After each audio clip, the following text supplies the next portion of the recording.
ఒకటే గుర్తుపెట్టుకోండి, మనుషులను సంతోషపెట్టువాడు ఎప్పుడూ దేవుణ్ణి సంతోషపెట్టలేడు. ఇంకొకటి, దేవుని సంతోషపెట్టేవాడు ఎప్పుడు మనుషులను సంతోషపెట్టాడు. నేను ఒకవేళ మనుషులు సంతోషపెట్టేవాడనైతే నా దేవునికి నేను దాసుడును కాకపోవుదును.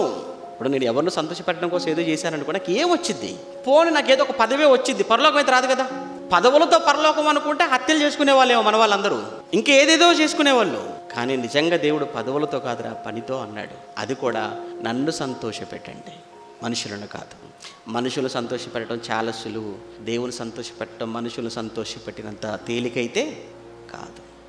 దేవుని సంతోషపెట్టడానికి పౌలు గారు అవమానించబడ్డాడు. స్వజనుల వలన ఆపదలు వచ్చాయి, అన్యజనుల వల్ల ఆపదలు వచ్చాయి. రాళ్ళ దెబ్బలు తిన్నాడు, బెత్తముతో కొట్టబడ్డాడు, కొరాలతో కొట్టబడ్డాడు. రోడ్డు మీద ఆపదలే, అరణ్యములో ఆపదలే, సముద్రములో ఆపదలే.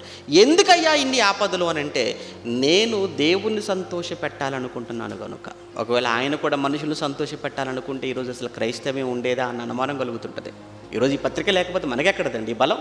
మనుషులను సంతోషపెట్టే సేవ అది ఎప్పటికీ నిలబడే సేవ కాదు.